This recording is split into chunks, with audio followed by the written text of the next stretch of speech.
historia de Corrientes de por sí es apasionante. Como que también es apasionante quienes la protagonizaron.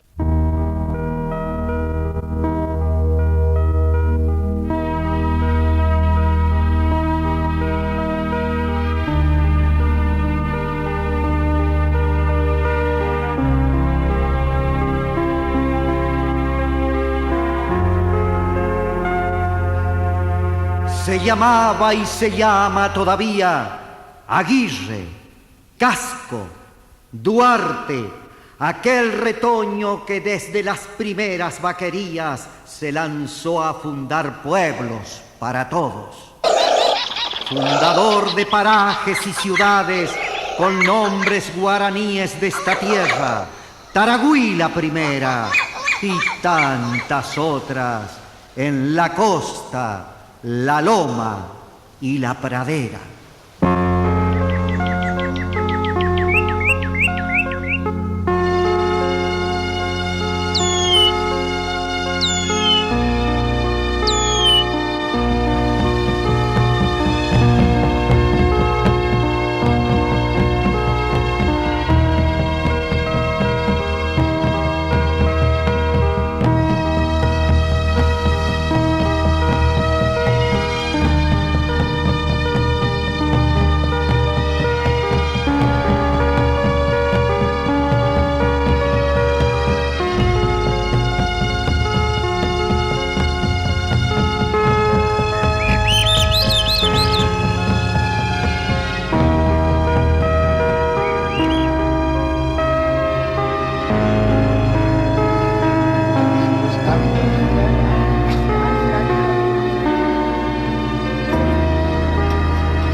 Digo, no es mucho para mostrar, pero es la parte sucia del taller, ¿no? La parte donde se trabaja con el barro cerámico.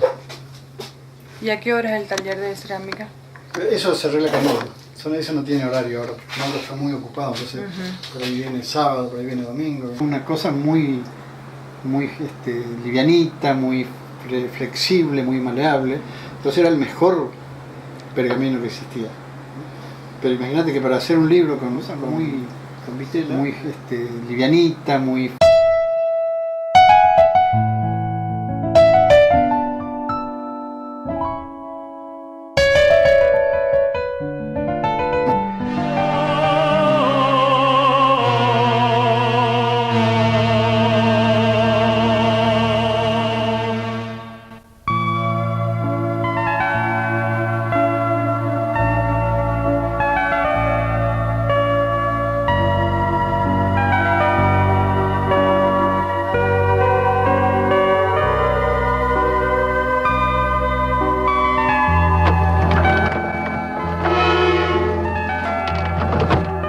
Se lo hace con un film comercial, ¿no? El papel acá nosotros en nuestro taller. Más bien es una cuestión de difusión y de concientización de lo que significa el papel para la humanidad, digamos. Lo que significa y lo que significó en la historia y lo que significa ahora con el consumo excesivo de papel que nadie cuida, porque uno hace una notita y lo tira y lo tira y lo tira, y el papel tendría que costar muchísimo, porque le hace mucho daño a la ecología. Le hace mucho daño al mundo. Y como es una fibra muy noble, se puede reciclar muchas veces. Entonces esa es la concientización, digamos. Y aparte de eso, que con ese papel podemos hacer libros y podemos hacer un montón de cosas. Y el mundo del papel es un mundo fantástico, abierto, ¿no? Y acá nosotros tenemos una pequeña editorial en la cual hacemos libros de cuentos, de poesía, ¿no? Que tienen otra calidad digamos, otra calidez, ¿no?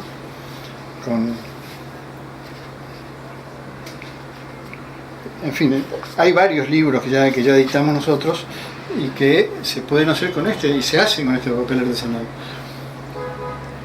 El otro aspecto es que encaramos el protopapel. El protopapel es el que apareció antes del papel, por supuesto, ¿no? Es el papá de los papeles, digamos, pero que es otra técnica totalmente diferente. Que estamos hablando de cuántos miles de años. Y mínimo 3.000 años antes, 3.000. mínimo, porque ya en 3.000 años ya estaban los papiros, y no sabemos cuánto tiempo atrás más, porque uno empieza a hablar de las dinastías, ¿no? Y parece que el mundo empezó ahí con las dinastías y con las cosas, pero sin embargo las civilizaciones, se habla de civilizaciones preadámicas inclusive, ¿no? Entonces el único elemento sustrato para la escritura que existió en un tiempo era el papiro, como producto, digamos, que abundante y que fue utilizado ampliamente en todos lados. Después aparece el pergamino, porque los cristianos no querían usar el papiro, porque el papiro fue tomado por los árabes, y cuando los árabes entran a Europa, en el siglo XI, resulta que entran con el papel, y entonces los cristianos no querían usar ese papel porque era de los moros, de los árabes. Y tiempo antes ya empezaron también a fabricar los códex, códex o libros con pergamino, o sea, en cuero. En cuero. El pergamino es un cuero. Esta es una réplica de un códice, ¿no? Que también está hecho en pergamino. Cuero, vaya a saber de qué. No, habitualmente los de Mesoamérica eran cuero de venado, porque era el animal más abundante y más grande, digamos, que había, el cuero de venado. Después se hizo anteriormente a eso se hizo de cabra, de oveja, de vaca también, de terneros. Por ejemplo, el famoso papel que le llaman papel vitela. La vitela también es un cuero, nada más que de animales no natos. Entonces era una cosa muy livianita, muy flexible, muy maleable. Entonces era el mejor pergamino que existía. Pero imagínate que para hacer un libro con vitela había que matar un montón de animales, ¿no? Que está bien, eran animales para consumo, por supuesto, pero digo que eso es una cosa interesante. Entonces, en Mesoamérica existía también el papel, el protopapel, que lo usaban las civilizaciones mesoamericanas para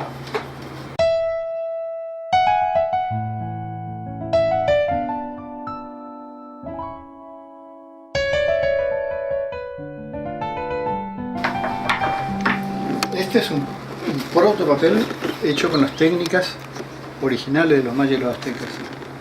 Yo aprendí a hacer este papel con un artista plástico mexicano que era experto en papeles, y después posteriormente me fui a un pueblito de México que se llama San Pablito, en el estado de Puebla, donde todo el pueblo sigue haciendo este papel, este protopapel, con las técnicas ancestrales.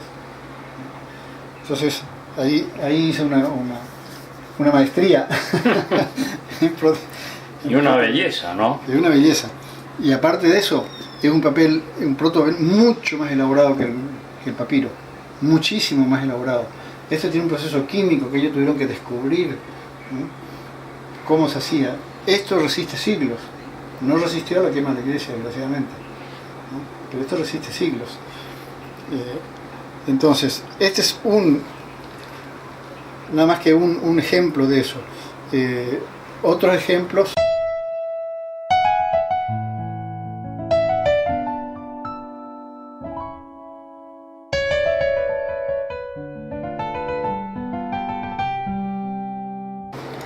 Por supuesto que es una presentación que yo lo hago, ¿no? Porque ellos ponían las tapas o de cuero, o de madera, o del mismo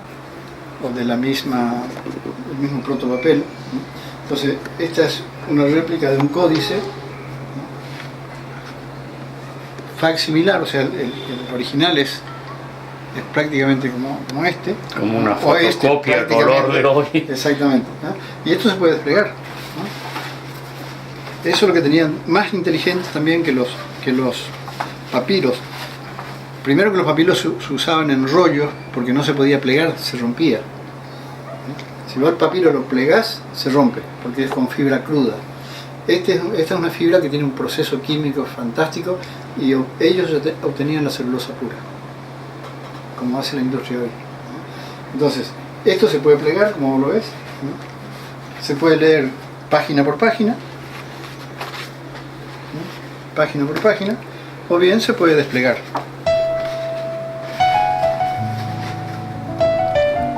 Que es realmente una maravilla. Aparte, hecho con una escritura jeroglífica de un arte increíble. Extraordinario, porque Extraordinario. esto con 2000 años atrás era un poco la lectura de ellos. Ahora tenían esta grafología, en qué términos se entretendrían, serían noticias No, algunas, no, otras. No, ellos tenían escuela. Ojo, ellos tenían escuela hasta el equivalente a la universidad nuestra. Los Calmecac eran las escuelas, digamos, donde se enseñaba todo. O sea, se enseñaba historia, literatura. Acordate que Nezahualcóyotl era el rey poeta, el último rey poeta de México, con una poesía de un nivel que no le puede envidiar nadie hoy en día, digamos, o equiparar, ¿no? O sea que ellos era una civilización completa, totalmente completa, con muchas cosas seguramente mucho más avanzadas que nosotros, ¿no? Y el doctor Roberto Villalba, muchos miles de años más para acá, ¿naciste dónde, Roberto?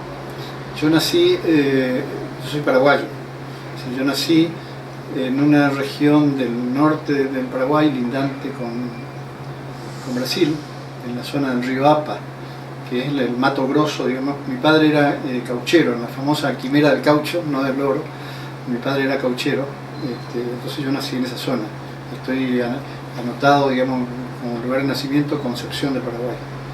¿Y estuviste tu niñez? No, sí, hasta los 4 años. A los 4 años mi padre fue deportado. Fue deportado por cuestiones políticas cuando después sube el régimen terrible, el régimen de Stroessner. Y bueno, entonces vinimos a parar a Corrientes. Vino toda la familia a Corrientes. Claro, mi padre vino deportado y nosotros ni siquiera sabíamos dónde estaba y posteriormente tuvimos comunicación y tuvimos que venirnos. Así que acá hiciste tu primaria. Sí, la primaria en la Escuela Centenario. En la Centenario, preciosa, Gracias. de esos tiempos, ¿no? Y Después en el Colegio Nacional. Posteriormente empecé medicina acá en la Universidad del Noreste hasta terminé el tercer año acá y me fui a Buenos Aires a hacer lo que se llamaba el ciclo clínico, que era mucho mejor en Buenos Aires, ¿no? En la UBA. Y después de eso hice residencia de cirugía general, después empecé cirugía cardíaca y después me fui mi primera salida del país que fue a Francia. te fuiste a Francia y estuviste en la década del 60 y pico, 70. 70, claro. 70. Sí, la primera vez que yo me fui a Francia en el 71. En el 71, estuve hasta el 73. Después fui a trabajar a Argelia, a la Universidad de Constantina, Argelia, 2 años, con la cooperación francesa. Digamos, si había un convenio de cooperación francesa con la Universidad de Argelia. Y yo no era francés, pero escribí diciendo que quería entrar al concurso igual, porque me aceptaron y gané la jefatura de cirugía cardíaca y pues, un puesto de profesor en la Universidad de Constantina. Ahora, sos un poco como la versión moderna de un Amado Bonpland, porque No. don Amado, un científico notable, médico, era como que caminaba por el mundo imantado por cosas que tenían poco que ver, no con la medicina, pero sí con otras cosas culturales del propio Amado. Y a vos te pasa algo parecido con tu profesión. Te has ido a determinados lugares, porque ¿por qué a Francia y no a otro lugar? ¿Por qué a Argelia y hacer una experiencia que, si bien era un brazo extendido de Francia, pero Sí, un mundo una experiencia distinta? ¿Y qué te totalmente. llevaba? ¿La medicina o eso otro que tenía don Amado, que era amar? Y yo creo que son las dos cosas. ¿Sí? En ese momento, yo me fui en un momento difícil, porque yo de Francia había vuelto a trabajar en Argentina, al hospital italiano, con el célebre doctor Liotta.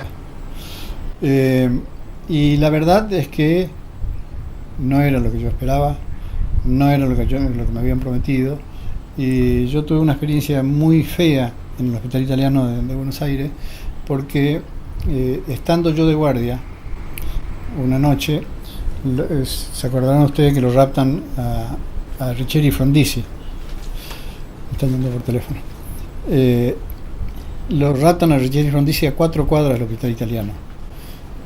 Cuando la AAA lo está sacando de su departamento, fue una zona liberada, llegó el hijo y un sobrino de Frondizi, que lo quisieron defender y lo ametrallaron a los chicos, ¿no?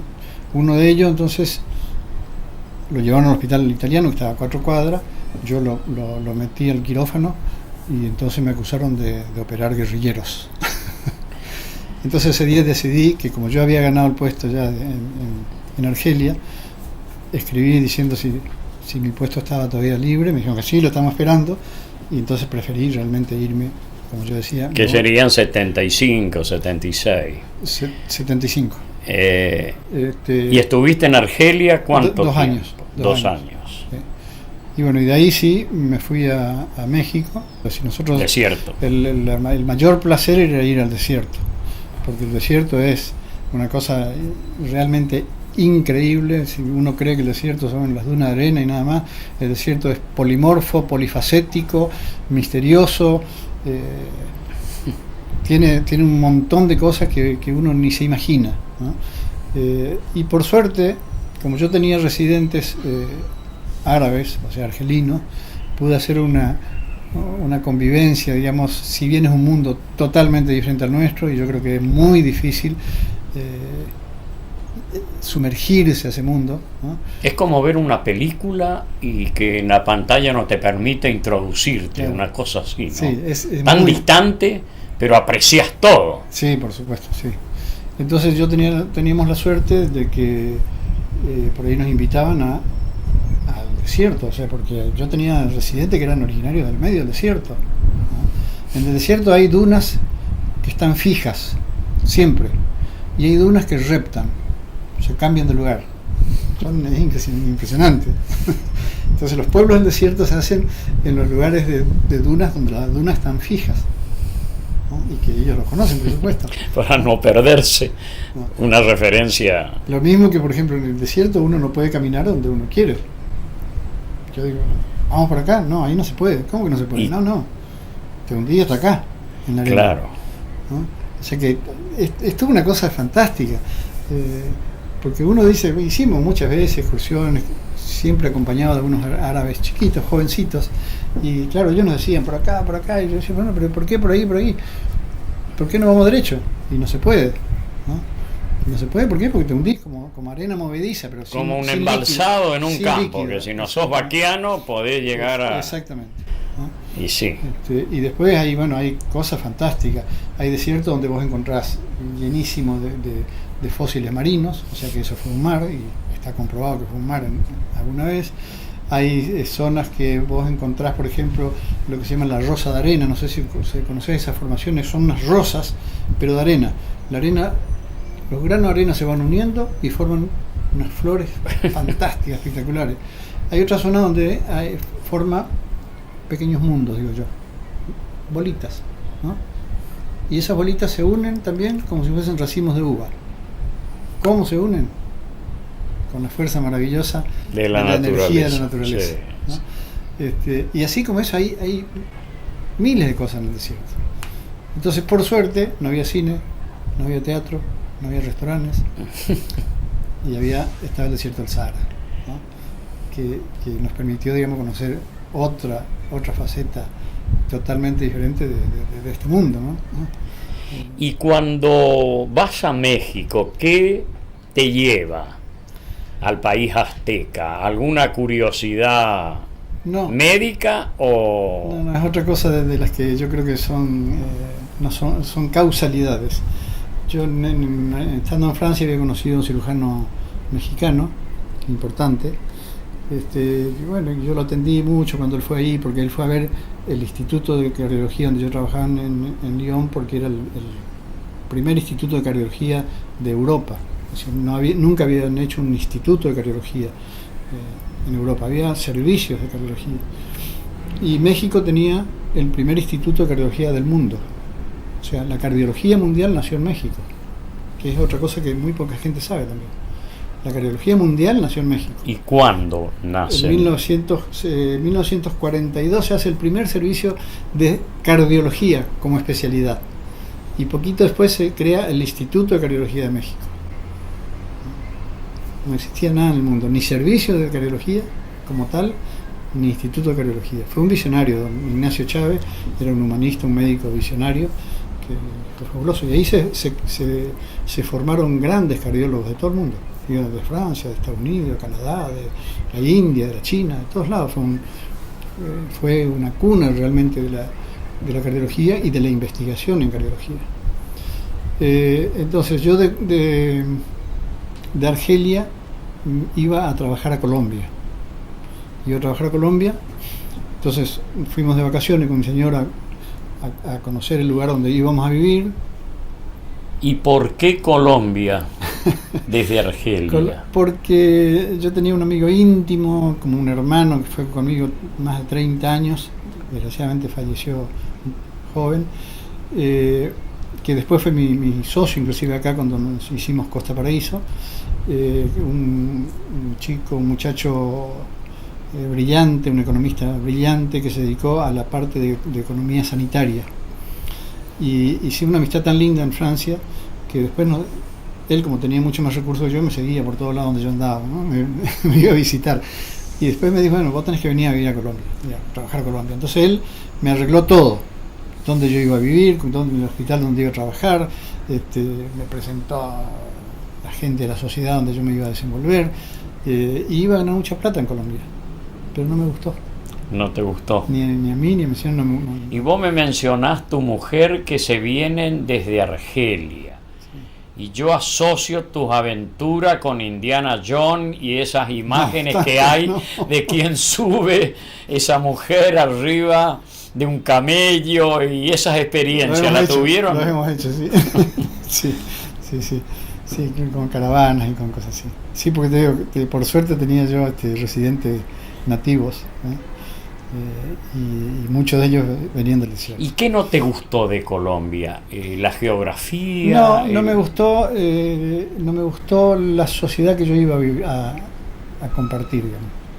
Y iba a ser una sociedad demasiado formal para mí.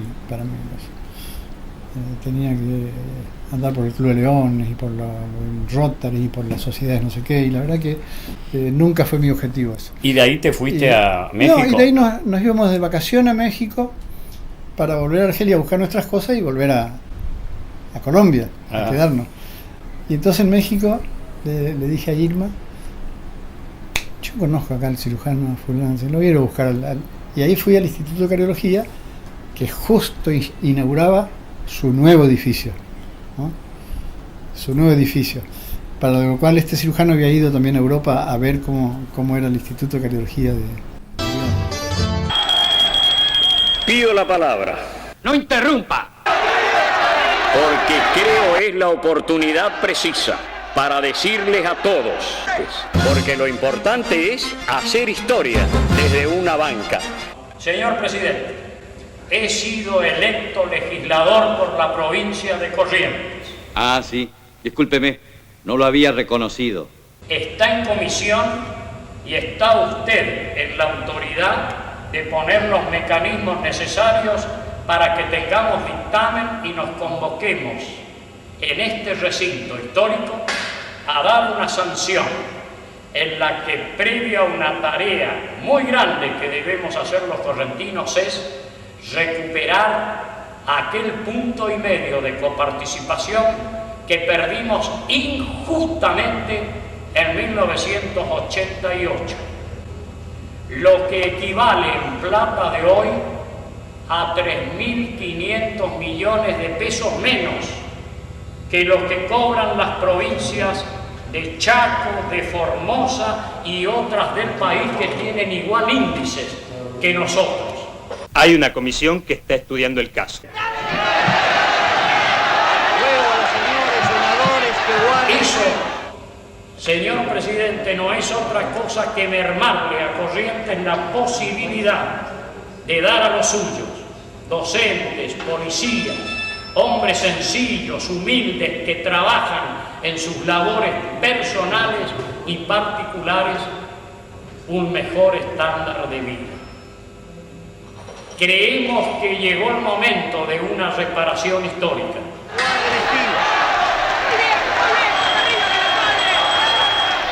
Están prohibidas las manifestaciones de la barra. Que llegó el momento de una reparación histórica. Aquella que le costó a Corrientes, desde la muerte de su gobernador en un campo de batalla, en 1839, hasta darnos la Constitución en 1853. En soledad peleó la provincia de Corrientes armando 5 ejércitos libertadores para darnos aquella Constitución nacional que nos comenzó a unir a todos en un país de estabilidad institucional y de progreso.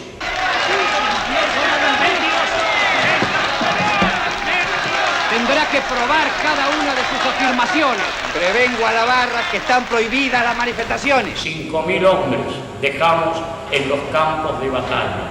Vale que hoy, en homenaje al enorme don Pedro Ferrer, que también habitó en otro recinto estos claustros institucionales del país, pongan los hermanos gobernadores de otras provincias una pequeña alícuota que ellos necesitan y Corrientes recuperará lo que legítimamente les pertenece.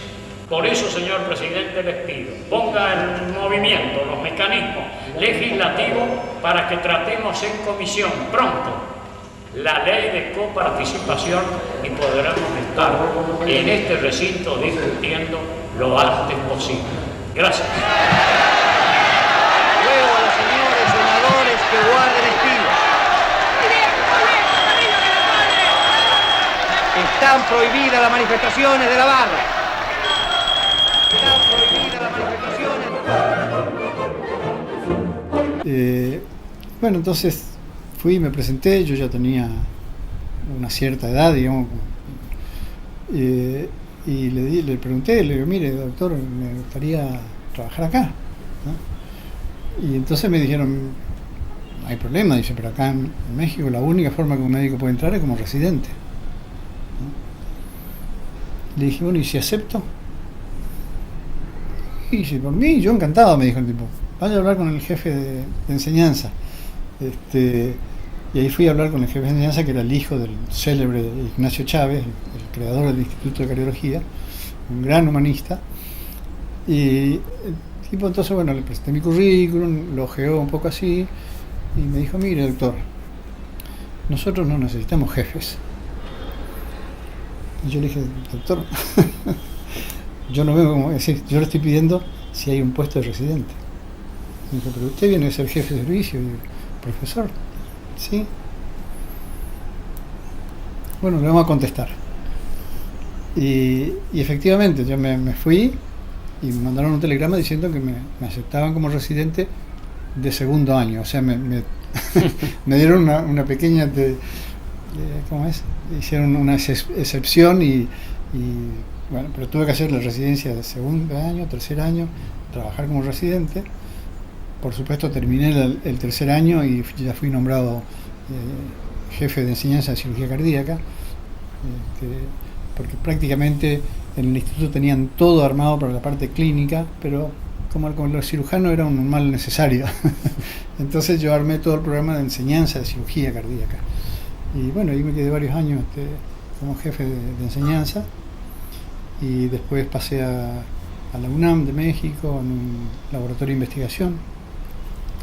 Y bueno, así. Y había un tiempo para sí, que te dediques siempre. Sí, yo sí, a la milenaria azteca, ¿no? No solo esto. Yo muchos años trabajé en artes plásticas, digo, hice muchas exposiciones en varios lugares, en todos los lugares donde fui. Y en México hice 2 exposiciones muy, muy grandes. Y siempre estuve ligado a la parte cultural. En México publiqué algunas cosas de literatura, o sea, siempre, pero es un problema a veces, porque los médicos dicen, no, como un personaje acá de Corrientes que hizo todo lo posible para que yo no pueda trabajar en el instituto que habíamos hecho con el doctor Norberto Galeano y con otra gente, decía que yo no podía ser cirujano del instituto porque era pintor. Justamente en esa época también acá hice unas exposiciones. Sí, hay una historia porque tu cerebro también un poco imaginó lo que hoy es el orgullo de Corrientes, ¿no? El Instituto Cardiológico. Y bueno, entonces siempre estuve ligado a que seguramente vino inspirado de lo que has visto en México. El Instituto de Cardiología es realmente inspiración de Norberto Galeano, el doctor Norberto Galeano, un célebre cardiólogo en Brasil. Trabajó 25, 30 años en Brasil con Servini, con el famoso cirujano Servini. Es uno de los pioneros también de la hemodinamia y de los tratamientos con catéteres. Él fue realmente el artífice del Instituto de Cardiología de Corrientes. Y fue desgraciadamente despedido como un perro. Y bueno, esas cosas que en fin, siguen sucediendo en nuestra Argentina y nuestra Corriente no es. ¿Y este cofre, por ejemplo, qué es? Y bueno, este cofre guarda... ¿Pasó por aduana esto? Otra parte de los códices con los que estoy trabajando. Bueno, estas son cosas que yo hago para guardar los códices adentro, como hago con esto. Le hago diferentes tipos de tapas, ¿no? Entonces son pequeños cofres realmente. Aparte.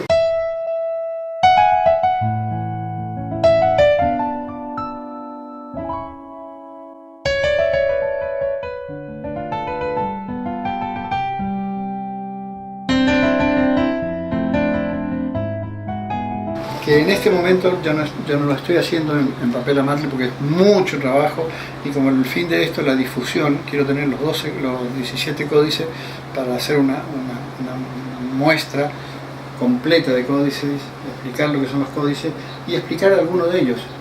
Por ejemplo, este que se ve insignificante y que es el más feíto de todo, digamos, y que no está pintado, ¿no? Ese códice, a ver si lo puedes tener de mi lado. Ese códice resume casi 200 años de historia de los aztecas y es interesantísimo. Entonces yo hago la explicación de este códice, desde el primer dibujito voy tomando y voy explicando dónde están, quiénes son los personajes, tienen nombre, cómo se forma el nombre de los personajes, cómo se llaman, ¿no? Y la historia de este códice que es, se llama el códice, lo llaman el códice de la peregrinación, porque justamente por eso, porque es la peregrinación de los aztecas por pedido de su dios Huitzilopochtli para que vayan a la búsqueda de su tierra. O sea, una cosa muy similar a los guaraníes con la búsqueda de la tierra sin mal, o de los judíos con la tierra prometida. Ellos también tienen esa misma historia, es impresionante, pero ¿no? Y hasta encontrar el lugar que tenía que estar marcado por las indicaciones que le dio el dios Huitzilopochtli, en la traducción lo decían el colibrí de la izquierda, el dios, pasaron prácticamente casi 200 años. Entonces esto cuenta esta historia, digamos, de los aztecas, y el códice no se termina con la fundación de Tenochtitlán, se termina un poquito antes, digamos, justo cuando llegan al valle, ¿no? Al valle de lo que es hoy la Ciudad de México, y el códice no está terminado. No sabemos por qué no está terminado, pero no está terminado. Pero es interesantísimo. Y esta constelación azteca, la guaranítica, que son tus raíces paraguayas, y el Corrientes de estos últimos 20, 25 años te tiene ya casi cotidianamente en quehaceres médicos, pero también culturales. Sí, está la historia de los murales, de otras inquietudes e iniciativas que tuviste acá, y cuáles fueron las primeras. La primera de todas fue el proyecto Corrientes Ciudad de los Murales. Corrientes Ciudad de los Murales. Sí. Yo venía influido, por supuesto, con el muralismo mexicano, y entonces bueno, se me ocurrió que podría ser una cosa interesante, y entonces el primero que conocí, el primer pintor que conocí fue a Luis Llanes. ¿Luis? Llanes. Con Luis Yaren fue mi primer contacto y seguimos siendo grandes amigos ahora ya por no sé cuántos años, 30 años. Luis Yaren me llevó junto a Juan Carlos Soto, a quien todavía hoy los extrañamos. Y apareció José Cura, que era el alumno entre Soto y Yarens. Y bueno, ese fue el núcleo original, que después incorporamos un arquitecto, Ernesto Alfano, que no vive ya en Corrientes, un chico del sur, como para que nos dé la visión más o menos digamos, urbanística de la localización de los murales. Y el proyecto de Corrientes y de los murales fue un proyecto que nos costó mucho. Nos costó mucho imponer la idea porque algunos, inclusive alguna gente de la cultura, decían no hay que hacer murales porque lo van a depredar. Y yo decía, hagamos igual, si lo depredan lo volvemos a arreglar. Ningún mural fue nunca atacado por Corrientes, nunca fue atacado, ni escrito, ni nada, al contrario, se incorporó de una forma fantástica. Y desde acá explotó a diferentes partes del mundo, inclusive. Esas ramificaciones de hoy, en Calacatí, en Sancó, en Cursucuatiá, Mercedes, ¿qué es? Es producto de ese nacimiento y ya no depende de una articulación de ustedes. No, es más, yo fui el primero que se retiró del proyecto. Cuando terminamos el mural de acá de la San Francisco, Avenida Italia, en el cual mi nombre no figura, no me importa tampoco, ahí yo me abrí del proyecto porque yo consideré que el proyecto fue acaparado por la política. Entonces, con este proyecto se hicieron muchas cosas muy lindas y se hicieron muchas cosas muy feas. En algún aspecto hasta se artísticamente. Sí. Y no solo fea, porque uno puede hacer una cosa y decir, bueno, es fea para vos, pero para mí no. Y es cierto que con la música pasa otro tanto, porque por ahí se encapricha un caudillo que le tenés que hacer un chamamé y sale tan feo como sus procedimientos. Y en el arte debe ser algo parecido en que se empezó a desteñir. Entonces yo digo que en algunos casos se hicieron figuritas de Villigno, ¿no? Porque era, venía a hacer un mural porque hay que inaugurar nuevas cosas, ¿no? Claro. Entonces, ahí nos retiramos Luis Yaren y yo, los dos. Y siguió Juan Carlos Soto y Cura, y después quedó Cura como que el hacedor de los murales, pero no es realmente el hacedor de los murales, ni siquiera fue el ideólogo de eso. El ideólogo, y te voy a decir con toda humildad, fui yo. Digamos, al principio yo armé el grupo, lo busqué, y hicimos todo y cuando. Además se sabe eso, pero digamos, y yo siempre le dije también a ellos, mira, los grupos duran lo que duran. Doctor Villalba, uno está expuesto siempre a las lloviznas más auténticas que hay, que son aquellas que te humedecen con el saber lindo y auténtico de cosas. Como te expresé, de que sé que tu mente tuvo mucho que ver en el Instituto Cardiológico, más allá de que le rendí un homenaje al ideólogo de estas cosas, y también en el tema de los murales como de otras inquietudes culturales, sé, porque esa llovizna, que es un poco a lo mejor el amandallé sabio del cacique que dice también, es cierto, los murales tienen un origen en la inspiración de el doctor Roberto Villalba. Y vos ahí compartías tu medicina también, como hoy lo seguís haciendo. No, hoy no, hoy yo estoy retirado. Y el doctor Contreras Gómez, ¿para qué te ve entonces? ¿Para que le cuente historia? No, lo que pasa es que yo sigo siendo médico y creo que,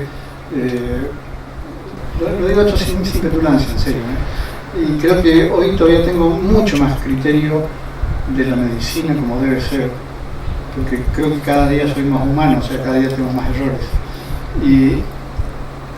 Pero tengo un criterio humanístico en la medicina. Hoy yo tengo más pacientes que antes. O sea, pacientes, pero no que vienen a mi consultorio a pagarme. Todos los días yo tengo consulta de gente y todos los días acompaño a gente, incluso amigos míos, a hacerse curar en lugares donde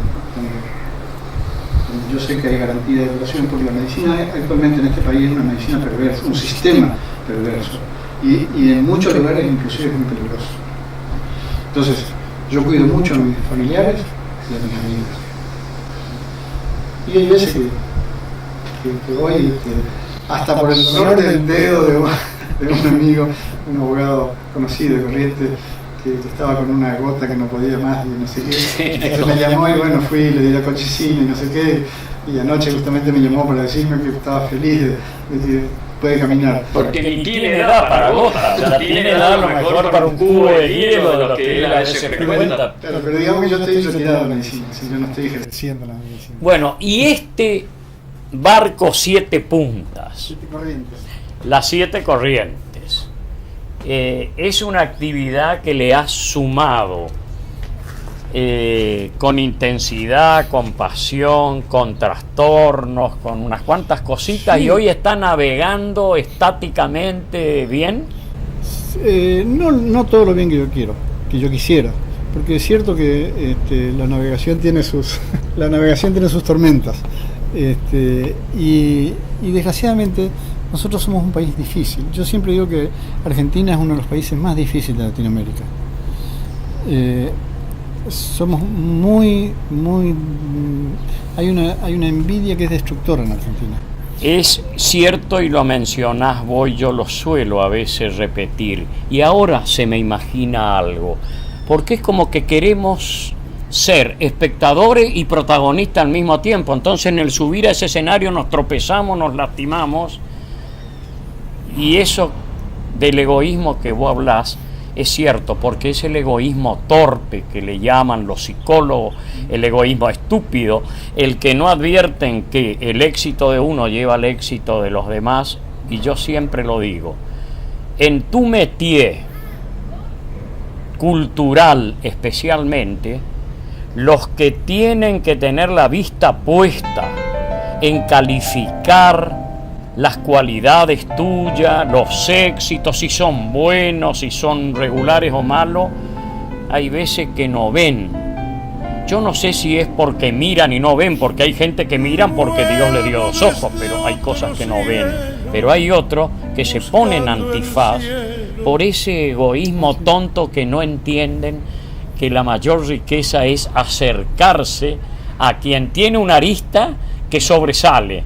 Y él no se da cuenta que de esa manera va a tener otra arista que se va a encontrar con esa y va a ser para beneficio de él. Pero es bueno que lo nombres vos con toda tu experiencia y que no sea simplemente una aseveración mía que a lo mejor está equivocada. Es así, mira, esto también lo vivimos nosotros justamente, bueno, yo lo viví en Francia, porque yo después volví a Francia nuevamente, ya esta vez a París, cuando ya se estaba construyendo el instituto, para mantenerme en actividad.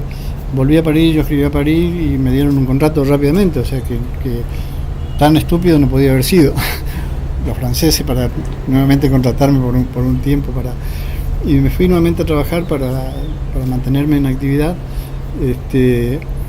y uno es reconocido.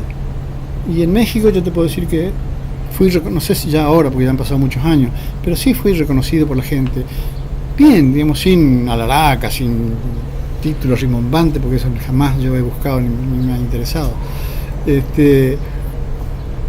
Pero uno veía que la gente que tenía capacidad en México, los argentinos, los extranjeros, subían, digamos, ascendían.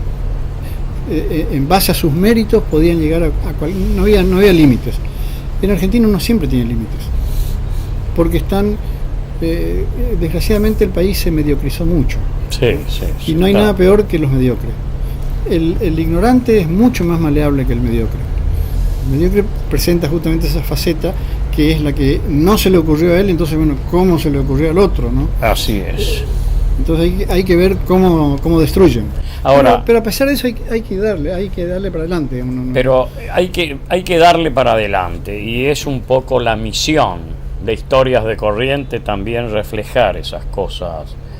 Roberto Villalba, con quien no nos une ni siquiera una amistad de mucho tiempo, pero sí amigos comunes, y porque yo aprendí a divisar que tenés inquietudes superlativas que agitan cosas tan lindas que entusiasma a la gente. Primero, saber que en un barco que sube y baja de acuerdo al nivel de las aguas, hoy podemos estar más cerca o más lejos de la costa o de la gente, pero que en el fondo encierra una misión muy linda, la de hacer vos mismo un paréntesis en actividades que podrían ser más lucrativas para tu caso, pero que vos sabés que no hay plata que paguen determinadas satisfacciones. Exactamente. Y en homenaje a la gente de Corrientes, ¿por qué Historias de Corrientes?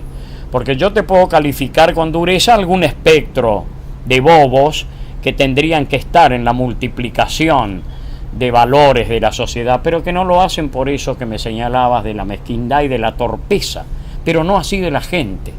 Yo apuesto y te puedo asegurar que ni en mi Curuzú Cuatiá, donde soy un poco el nene mimado de la cuadra de los que viven en rancho, casa, altillo, palacio, cualquier cosa, yo me siento en esta corriente después de 4, 5, 6 años como si fuera mi propio pueblo. ¿Pero por qué? Por la gente, porque está discutiendo hoy si yo nací en Bañado Norte, en Cambacuá o en Pirayuí, y no, y hacen hasta una competencia entre ellos. Yo digo, no, amigo, yo nací en Curuzú Cuatiá, yo vine de grandote, inclusive a conocer Corrientes, ni conocí esa balsa que cruzaba el río Corrientes, o sea que estamos hablando después del 71, 72, cuando me contaba don Adolfo Navaja Artaza que puso en marcha la construcción de aquel puente porque yo había seguido una balsita, por ejemplo. Y bueno, yo creo que Corrientes te debe significar.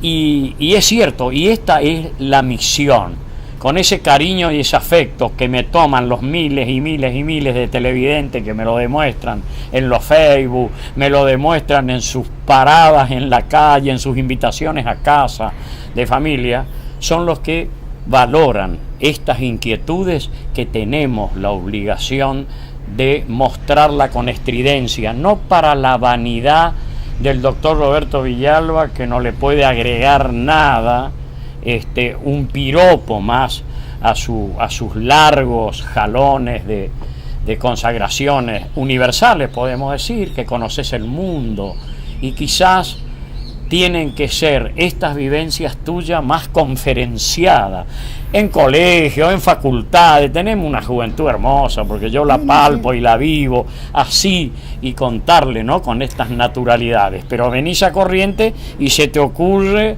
el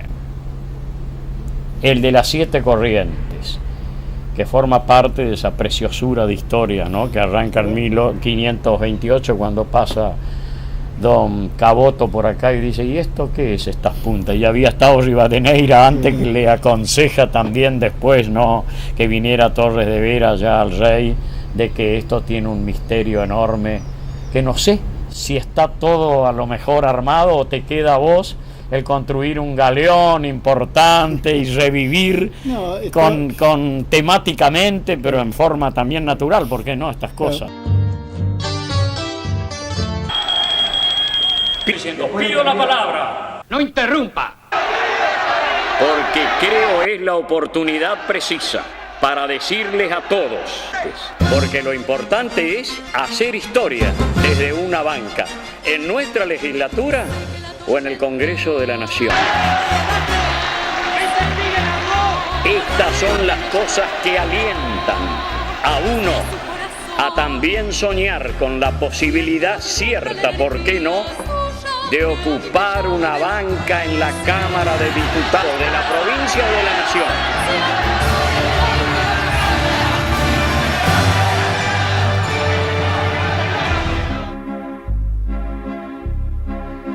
Y así vale la pena caminar las calles de nuestra ciudad capital, las calles de nuestra provincia, estrechar la mano de nuestros comprovincianos, los vecinos permanentes, el común, como aquel grito comunero de 1764, la primer clarinada revolucionaria en el Río de la Plata. ¿Por qué? Porque es el común, el vecino, el prójimo, el próximo, el que está ahí, el que está cerca, el que tiene la voz cantante de los problemas, de los proyectos, los anhelos y las esperanzas de un pueblo por su porvenir. El porvenir, el futuro que para todos comienza hoy. Realmente me encanta que tengan la posibilidad y que yo me sienta orgulloso de mostrar a los chicos de un colegio que es de mi barrio acá, pero que hacen cosas hermosas. Por ahí se nota más cuando se rompe un vidrio, cuando hay una peleita que a lo mejor vale la pena por ahí, pero de otra manera, porque las chicas son muy bonitas y tienen que saldar algunas cuentitas. Pero por lo general es muy lindo verlos a ustedes trabajar así. ¿Por qué es importante? Porque dentro de 10 años ustedes están de gobernador, ministro, diputados y todo lo demás. No se maten mucho por ser eso. Eso naturalmente va a venir cuando la sociedad vean que ustedes valen la pena que estén ahí. Pero son ustedes los que van a manejar ya nuestra provincia y el país. Así que estos ejemplos que ustedes le dan a todos los jóvenes de Corrientes es muy lindo. ¿Por qué? Y porque ellos también van anotando, registrando que hay cosas importantes y hermosas que se pueden hacer. Por el otro, por los próximos, que son los prójimos, bien, eso es muy lindo. Y ustedes son ya, en 10 años más, las dueñas de toda esta sociedad. Y sí, no te rías, ya van a ser unas viejitas de 28, no, amorosas, lindas, y van a estar traccionando nuestra sociedad. Y nosotros tenemos que estar ya sentados mirando las cosas hermosas que hacen por Corrientes y por el país. Y hoy ya tienen que empezar a demostrarle a los más grandes que no es precisamente que se portan muy bien porque discuten de una manera que pareciera un recreo de inconductas, ¿viste? Ustedes con estos gestos le están demostrando, señores, hay cosas que como jóvenes lo hacemos pensando en la madurez que una sociedad se merece, como la nuestra. Así que van a ir a cumplir una tarea muy linda y que Corrientes lo sepan. Los chicos del Colegio Irigoyen, ellos son orgullosos y de su colegio como lo deben ser de todos lados.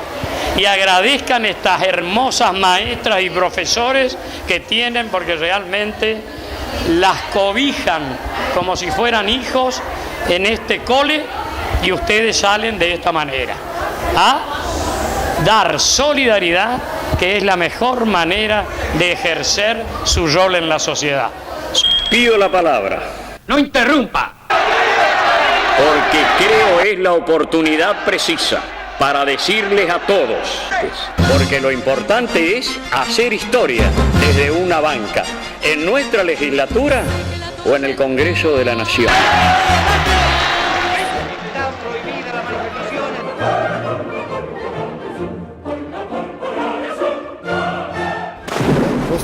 Vos tenés también una trayectoria linda en Corrientes, porque sos un creador también de cosas. Vos permanentemente estás haciendo programas, haces cosas que a la gente le sorprende, porque dice, che, pero ¿dónde sacó un galeón? ¿De dónde sacó?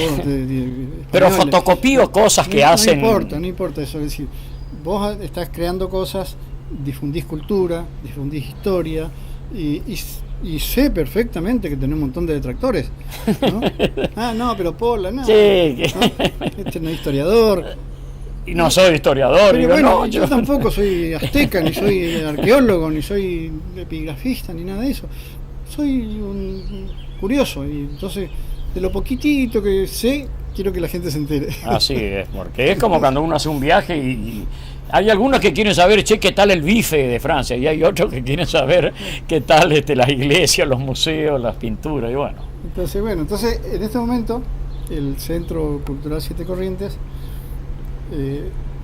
es un centrito donde no hay otro centro cultural en este momento en Corrientes que cumpla tantas funciones como nosotros. Nosotros tenemos yoga, expresión corporal, ballet folclórico, que empezó siendo de adultos, todo más de 60 años, y hoy tenemos ya chicos de hasta de 8 años que están bailando acá con nuestro ballet folclórico.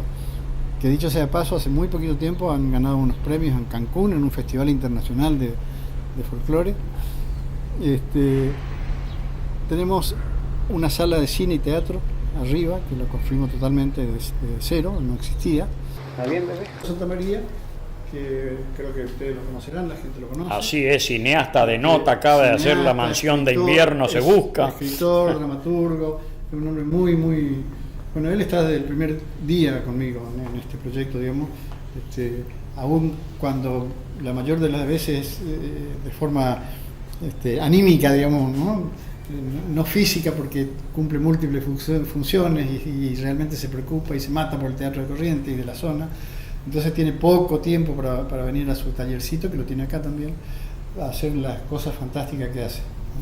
Este es el taller, fruto de su trabajo acá en el taller.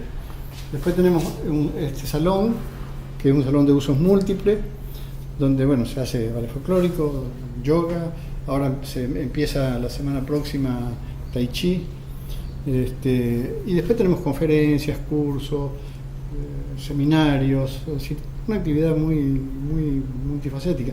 Entonces no hay ningún centro cultural en Corrientes que tenga tanta cosa en tan pequeño lugar, ¿no? Claro, y con un contorno y entorno hermoso, donde me ha comentado Adalberto Balduino las preciosuras de jazz que han escuchado, conciertos de distintos... Pocho Roch, antes de su concierto aniversario, estuvo acá con todos sus cantantes y músicos. Acá pasaron artistas de Bélgica, ¿no? Que el año pasado dio un curso de clown.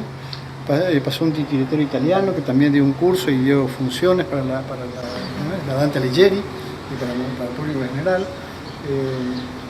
Hay un titiritero francés que pasó, y después hay grupos de diferentes partes que pasan y se quedan encantados y nos piden actuar acá, y bueno, armamos las funciones a medida que van pasando. Entonces eso también es importante, porque nos hace un contacto internacional que es muy rico, ¿no? Por supuesto. ¿Cómo se llama la directora del teatro? Lorena Busiglio. Ella es profesora de lengua, ¿no es cierto? ¿O no? Sí. Habían hablado, sí. ¿Y no es tu profe, Moni? No. No, es que ahora ella dejó y se dedica totalmente al teatro. Totalmente al teatro.